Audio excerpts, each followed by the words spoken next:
Thank you all for staying towards the end of the day and coming to my presentation. Before I start, because I've always got a lot to say about a lot of things, helpful to know who's in MarTech versus who's in marketing. So who's in MarTech in the audience? Okay, a few people. Okay, great. Hello MarTech friends. And who's in the marketing, content, strategy, campaigns? All right, good, lovely, thank you. And all in B2B marketing, or have we got some B2Cers here? B2B, lovely. Right, let me introduce myself. My name's Antonia Wade. I am the Chief Marketing Officer of PwC. PwC is one of the world's largest professional services firms. We offer everything from accounting and tax right through to strategy and consulting solutions. Have offices in pretty much every country in the world, and I've been there for about 2 years.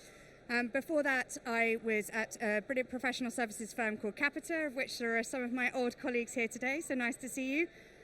Prior to that, I was at Thomson Reuters, which sells a mixture of solutions and products, so quite a good experience to look at how the difference between marketing and selling services and products, and happy to take some questions on that.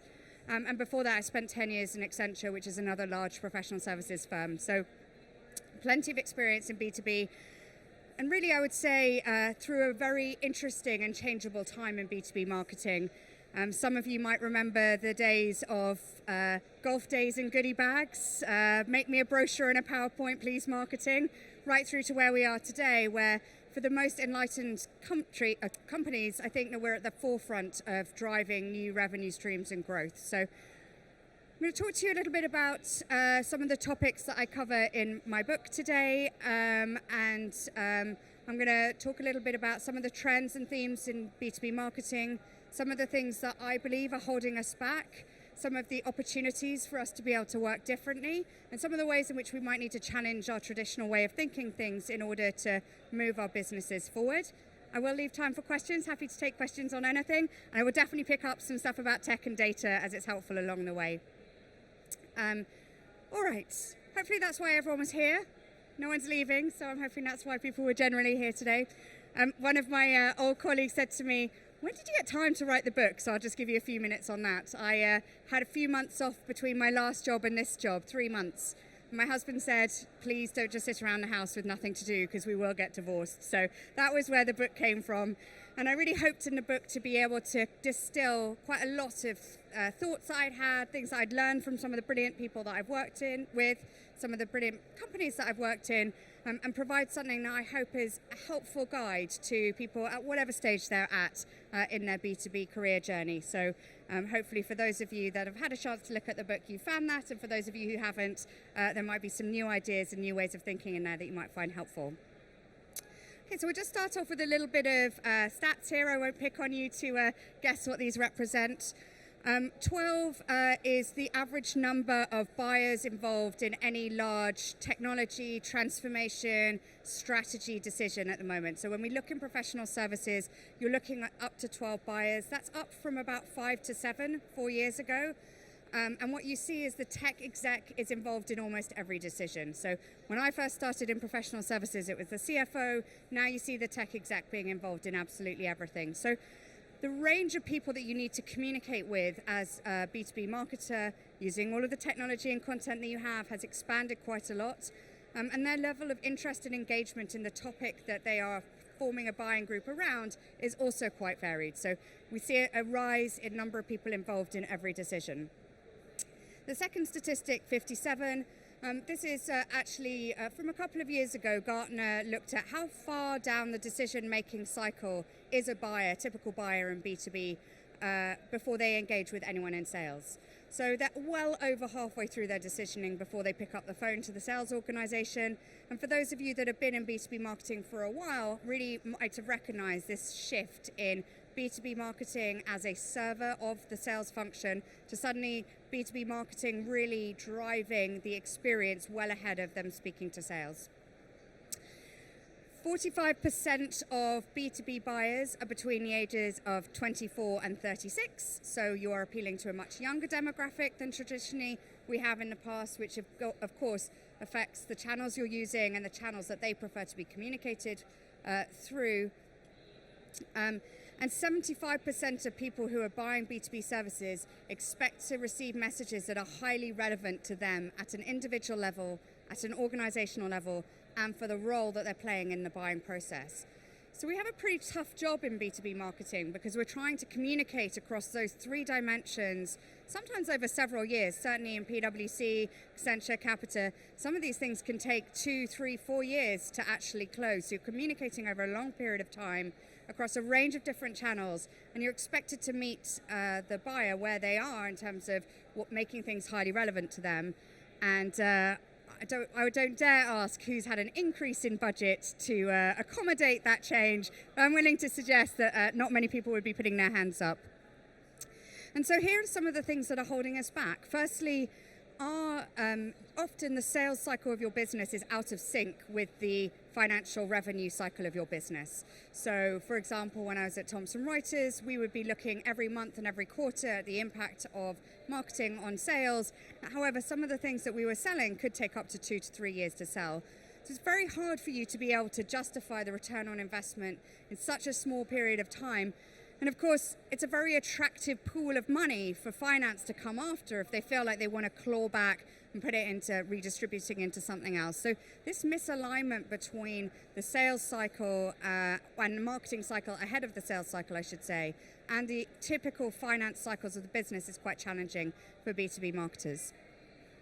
Second thing is that there's quite a lot of sense of, well, we have to, dare I say it, in an event environment, we have to go to this event because we've always done it. And if we don't do it, then people will think something's changed. And so you've usually inherited and lost at least half to 80% of your budget before you even start the year, because it's basically pre-committed, whether that's actually committed in terms of those event or advertising investments, or whether it's sort of tacitly committed. So you don't often have very much room to play with from a budgetary perspective, which makes it quite hard to try doing new things. And of course, we all still struggle from this idea that anything that you do in digital is by default cheap, which of course we know not to be true if you're having to communicate with so many people over such a long time frame. And then lastly, the perennial problem between marketing and sales. And this is a really acute challenge in all the businesses I've worked in, where marketing is working extremely hard to hand over marketing qualified leads or whatever you call them in your business, and sales are sitting on the other side of it going, these leads are hopeless, I can't do anything with them, everything I get from marketing doesn't close. And so this misalignment in terms of how is it that marketing's working so hard, spending all this money, creating these leads, and sales still don't believe that they are the right type of leads in order to drive and close deals. So those are some of the things that I believed was holding us back. And so when I thought about that, I wondered whether perhaps there's just a different way that we should be thinking about it. So traditionally, we've all had the funnel, right? Which for me is based on quite a B2C construct, which is you go for big volume, you try and push people as fast as you can down into a salesperson's hand, and there's a sort of linear equation of conversion rates from the top to the bottom. You try and hit the conversion rate and you're sort of good, and you make a kind of intervention in sales at a certain point in the funnel. And actually, I think for more sophisticated B2B, but actually even for quite transactional B2B products, that's actually not a very helpful mental model, because it assumes that volume and conversion rates is the important thing, whereas actually I believe that the most successful marketing organizations will be those that are able to meet their buyers where they are, hold constant with them for as long as they need to be held constant, gently nudge them, of course, to the next stage that I'm going to talk about in a framework, but thinking about it as a funnel and going for the volume when mostly it's a precision game, or indeed it might be that you're already marketing into your existing accounts. So for a company like PwC, I would say about 80% of our revenue sits in clients that we already have.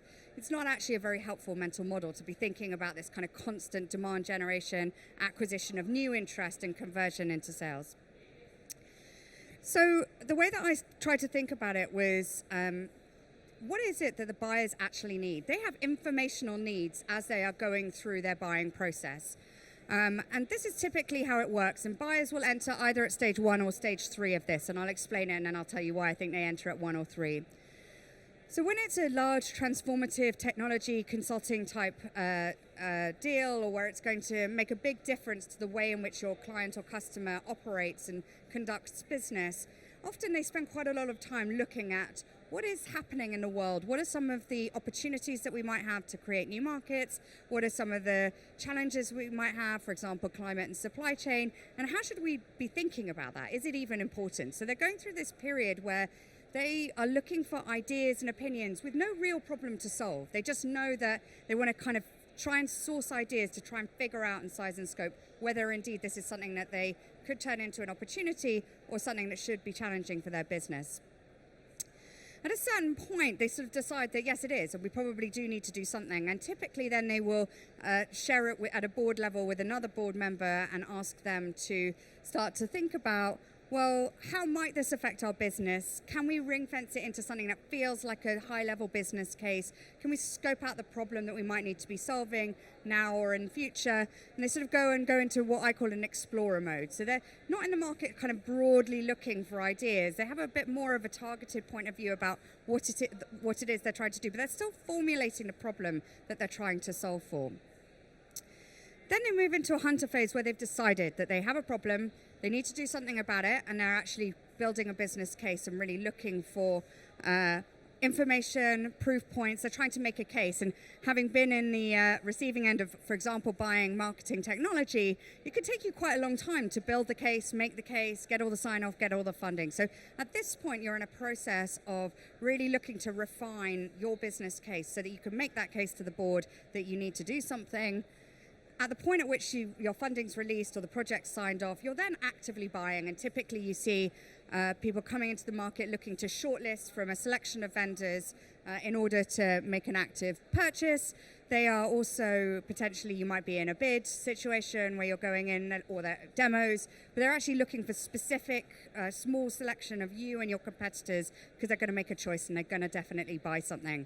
And it's really in this hunter-buyer area that they're definitely going to buy something, because actually the main competitor that you have in B2B is inertia, and his company's putting it off and saying, we'll do it another time, we'll do it next year, we won't do it at all, we can do it ourselves. So really it's only at this hunter-buyer stage that they're actually interested in buying anything. And of course, once they're clients, you want to think about two elements of account-based marketing. Some of you might have come across, one of which is about how do you drive loyalty or stickiness within your customer. You might want to expand the subscription base if there is a sort of recurring revenue product, or you might be looking for opportunities to sell more of what you have to offer into your existing client base.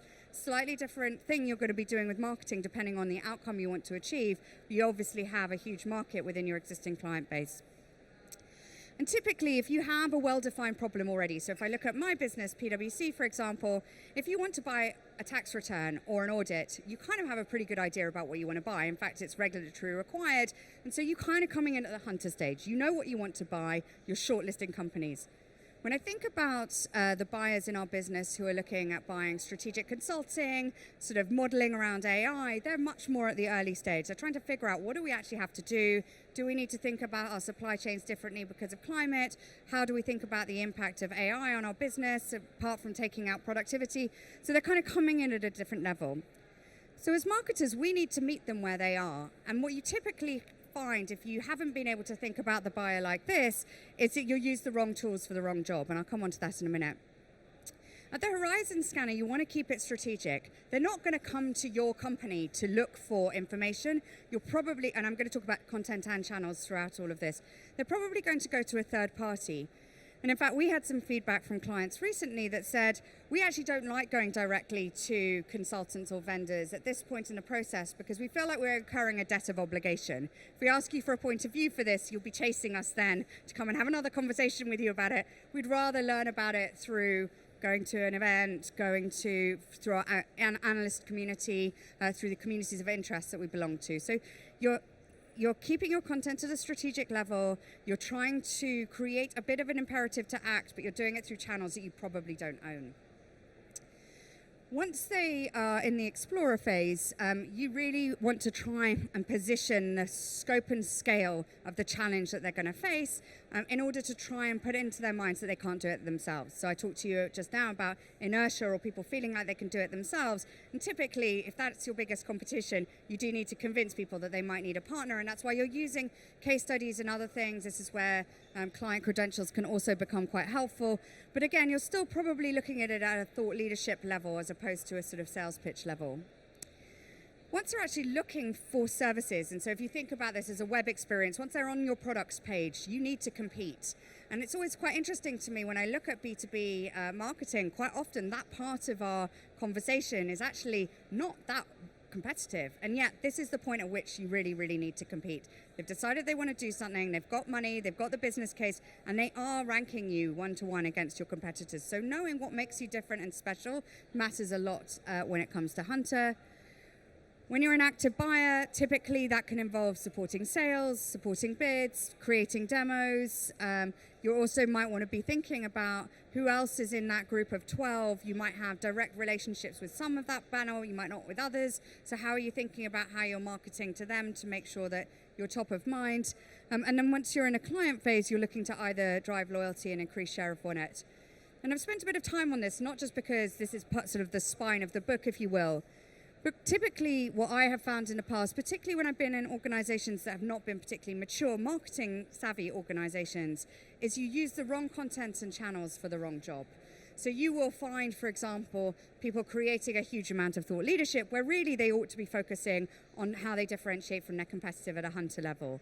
Or they will be pushing the marketing organization to spend a lot of time on bid support and then wondering where the future pipeline is. You know, where's my demand generation? Like, well, if you've only got a certain amount of resources and you put it all into sales support, you're not going to be able to attract your market of tomorrow. So what I hope it does is gives marketers a helpful tool by which you can start to talk to the organization about, in a world of finite resources, where is most helpful for us today and tomorrow for us to put our marketing resources, and be very mindful about the choices that you're making. If you choose to put everything into that active buyer client arena, then know that you're doing that at the expense of creating your market in 3 to 5 years. If you're spending a lot of time and energy on thought leadership, know that you might have an opportunity within your existing clients that you're just ignoring and not taking care of as a marketer. No return, no investment. This is this perennial thing about, how do I get return on investment from B2B marketing? And I talked a little bit about the disconnect between the marketing and sales cycle and then the financial cycle of your own business. But the reality is you don't often know how much you've invested in marketing. So you might know, for example, that you've spent 100K to go to an event, too much, 10K to go to an event. But, you've got the costs of putting your staff on it. You've got the opportunity cost of not doing something else. And so I would encourage you to think about how are you talking about return against the framework, i.e. what are the objectives you're trying to achieve? Are you trying to create pipeline for tomorrow? Are you trying to get us to close or accelerate pipeline today? Are you asking us to help sales to close deals quicker? Are you asking us to help drive up loyalty within our existing client base? And be very precise about what you talk then about return on investment, because if you're doing sales enablement activity, you're probably not building your brand.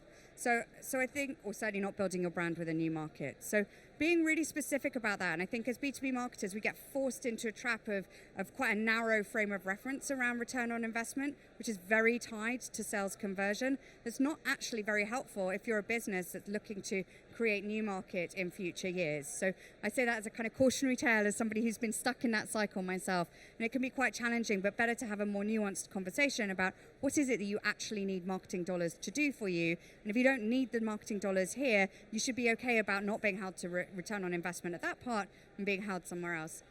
One final thought that I'll leave you with in terms of the return on investment is that there's a LinkedIn stat, I'm sure some of you have seen it, 95% of your market is not in market to buy at any one time. So 95% of your market are here, maybe a little bit into here, and it's really only 5% that are here. And so again, as you're thinking about how much time and effort are you spending on marketing dollars, be very thoughtful about how much of your market is in market to buy. And actually, because I'm looking at some of my colleagues from before, it's also worth thinking about when is your market ready to buy. Again, that's not always in sync with your business. So we had an education business, right? And we know that they only buy at a certain point in the year. So asking for return on investment in a quarter where the market isn't buying, it's just a completely futile conversation to have. So be very mindful about the rhythms and ebbs and flows of your market so that as you're thinking about the time span for the investment and the return on investment, you're doing it aligned to how the buyers choose to buy rather than how the sales team are incentivized to sell. And then lastly, just a thought about just a thought about sales. So you share the buyer across their journey with sales. And I believe that there's no part of the journey that is 100% marketing and no part that's 100% sales, if you're a company that wants to do this really, really well. What we do need to decide is within each of those buyer stages, what is it that the sales team can do to help marketing, whether that's giving insights, whether that's being at events, whether that's giving competitive reviews, and what is it that marketing can do to support sales, and be really clear about that value exchange. I also think it's very important to be very, very specific about what a good lead looks like, because in my experience, often this tension between the marketing qualified leads and the sales accepted leads, or whatever you call them, comes because you've not actually agreed with enough precision around what a good lead even looks like. And at least if you've agreed that and sales say, well, we want to take them a bit earlier, you've actually made an agreement about that rather than it being random how it lands into the sales organization. Defining your target addressable market is also quite important. So again, I talked a bit about the funnel, right? We're all about, and it's a B2C model where it's all about volume. You know, I remember when I joined this team and they were like, oh, it's such a successful campaign because we had 70,000 hits on our website. And I'm like, I don't know if that's good, because if your target audience was 7 million, that's actually not great. If it was 75,000, that's awesome. It might be, though, that your target audience was only 70, in which case it feels like you spent a lot of money on paid media that you probably shouldn't have spent, and perhaps a different channel would have been better. So being really precise about, at each stage, what does your target market actually look like across that buyer journey? And typically you find that actually at the horizon scanner end, it's quite small and quite senior and quite strategic, and it expands out as you get into buying. In fact, it was quite interesting at Thomson Reuters, where we did a lot of data analysis on this. We actually found that as things moved from being more senior to more junior in terms of what people were looking at within the client organization, they were getting closer to a purchase, because typically they were delegating the purchasing decision. Not often that CEO signs a check.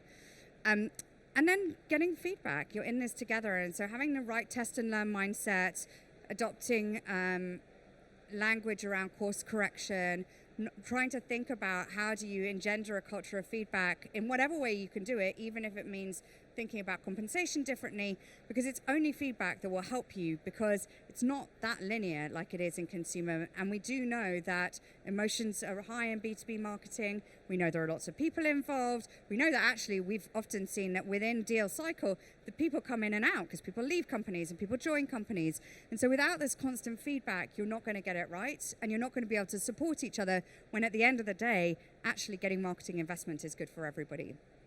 So the last thing that I would leave you with is that successful companies of the future will be those where marketing sets the experience and everybody else in the organization services it. And that is a trend that we see in B2C, and that is a trend that I see coming in B2B, because if you believe that people will continue to do more self-learning, more investigation, more people involved, honestly, the channels that are catering to that, which tend to be digital channels, are marketing-owned channels. And so we are setting the experience that our sales team will then sort of pick up when really buyers are quite a long way through their decision-making process. One last thought, just given my MarTech friends, the other thing I would say is that none of this is possible without technology. It's a very hungry machine to really think about that full cycle over years, the level of personalization that needs to happen.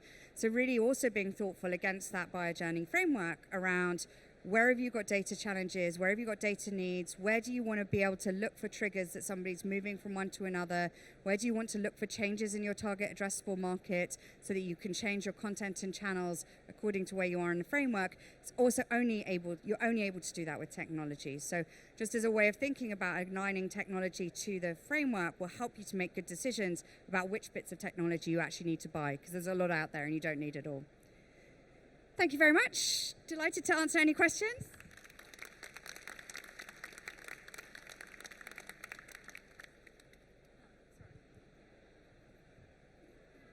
Thank you very much. Yeah, it's a very fantastic talk. So can you hear me? I think it's on. Is the speaker, is it on? Mic running?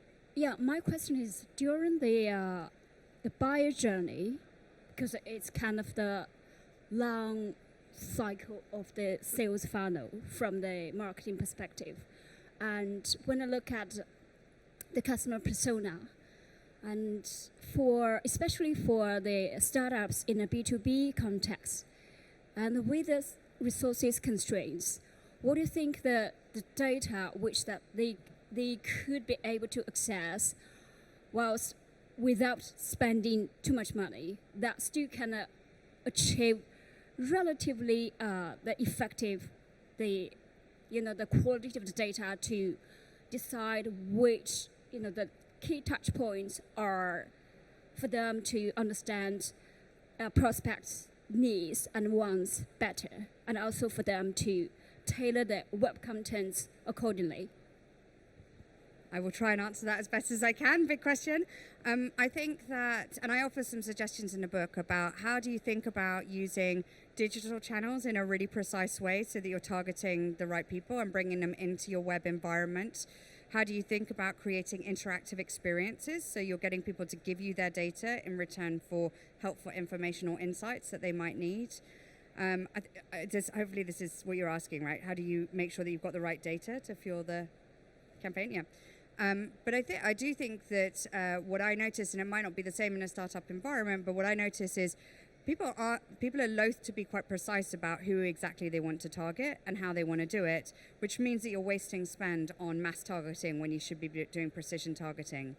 The other thing is to get a lot of feedback from your existing clients, if you have them, around what channels matter to them, what is it that makes a difference, where do they learn things from, so that you're actually using insights from your existing client base to inform how you approach your future client base. There's a bit more in the book about it. It might be interesting to read about it. She's going to ask me a hard one because she knows me. I'm getting my own back now. No, actually, it is... No, actually, Antonia, because obviously we've seen this before, but one of the things that, because obviously you said content specific for where people are in the buyer journey and obviously maps out KPIs, is that quite difficult to keep that content funnel filled? And, is it something you need to do a lot? Because clearly, like you said, different things resonate with different people. Well, I think the answer is yes. The question was, is it hard to keep enough content to fuel this thing? And it is really hard. And technology, the more technology you put in, the more change there is to your content organization. So I think it's funny when you talk about MarTech and people are like, oh yeah, and the productivity gain. It's like, well, you might get a productivity gain in your distribution, but you've moved the productivity ask into your production, right? Because you simply don't have enough content to fuel it. So as you're designing your customer journeys, it's really important to start to think about how much content do you actually need and how are you navigating people through that content. And I think you will probably find that if you try and map your content to something like this, you'll have some big holes. Or you might find that you've got a lot of content in, for example, the horizon scanning, and then you're into the hunter and you've missed a step. So what that happens then is you do great thought leadership and then you try and push people to a product. And that's just kind of forms a slightly unhelpful disconnect in terms of keep meeting people where they are. So I do think it's quite a helpful tool to start to say, do we have enough content? And you could segment it by buyer journey as well. In fact, we're just going through that process at the moment, saying, okay, for all of the buyers that we think are involved in this, do we have enough? And then you're going to have to go and commission it back from the organization, keep it refreshed, keep it updated. But it's a different way of thinking about content because you have to be quite prescriptive with the organization about what you need for the buyer, as opposed to, I've got this great piece of thought leadership, marketing, put it out into the world, which we've all experienced as well.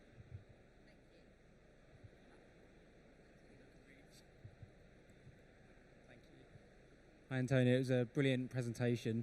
A point on getting buy-in from sales and being able to prove the impact and the work that marketing are doing. What would you say to tactics that you've seen work or perhaps be less effective in your experience? So what we did at Thomson Reuters, which was quite effective, was we used something quite like this, and the leadership team and I had sales targets down at the bottom end and NPS and loyalty type metrics. And then at the upper end, in the sort of more horizon scanning, explorer phase, we were able in marketing to give forgiveness on commission for sales people to be engaging with marketing what they would consider to be marketing activities. So active, good participation at events, not just sitting in the stand and talking to your mates, or like deep competitive insights, running client roundtables. So those kind of insight-driven things, we were then allowed to give commission forgiveness, they used to call it, on the commission of sales. So what that does is it provides a lot of equity, because otherwise what can happen is you as a marketer take sales targets, but you actually have no leverage over sales. The other thing that I thought was quite interesting, so there's an interview in the book with a lady called Jo who's at Salesforce, and what they do there is they play quite heavy involvement in each other's compensation cycles, and the feedback from marketing to sales and sales to marketing is quite important, and they run joint dashboards and joint reporting against it all, which does create that sense of it's actually we're in this together in service of the buyer and in service of the growth of our business, as opposed to where's my leads, like it takes the tension out of it by just changing the operating model around it. So I think you can do some stuff in KPIs and money, and you could do some things in operating model without having to think about anything structural. Thank you. I had a question actually just referring to what you were talking about earlier with USP and the point of difference in terms of, because there's a lot of ubiquity in your own industry as well as the industry that we're in. How do you surface the USP and really get the business to buy in and agree to what that is? And then, of course, lead your marketing activity with that single point of difference so that it's joined up. Yeah. Well, just take a bit of a step back. So the point was about differentiation in an undifferentiated category. But if I look at how you think about strength of brands, and typically you look at it at 4 dimensions. So the first is knowledge. So how well known are you, and how well known are you for the things that you offer? The second is relevance. So are you interesting for the client base you're in? Esteem is important. You're held in high regard. You do what you said you do, and differentiation or distinction is part of it. So I would say that it's an important part of it, but it's not the only part of what will give your brand power and strength and enable you to. It's actually quite interesting in our category in professional services. We found that brand perception matters as much at point of purchase as it does way further up in the journey. So this idea that it's an awareness and acquisition metric and it doesn't impact demand and sales closure is just not true. But so it's a part of the brand story, but it's an important part of the brand story. What you typically find in our types of category is that your search for differentiation and distinction is probably not in what you do, because you're either a little bit ahead of your competitors and they're falling in fast, or they're a bit ahead of you and you're following fast. It's not going to be in what you do. It'll be in either why you do it or how you do it. And so that's why you find a lot of professional services companies looking to their purpose, looking to their attributes, looking to what it is their clients really enjoy about working with them, which doesn't tend to be, because you provide a service that I can't buy anywhere else. So I think you have to look for your point of distinctiveness somewhere else, and that then helps you in terms of what's that USP. And if your USP is in a product or in a service, it probably won't be your USP for very long. So that's also something to think about as you're putting dollars behind it. So it's just a kind of broader question really about where you're finding your point of difference, and also what do the buyers actually care about. I'm being hovered over. Thank you very much, everybody. Really appreciate you spending time in East London. Thank you very much.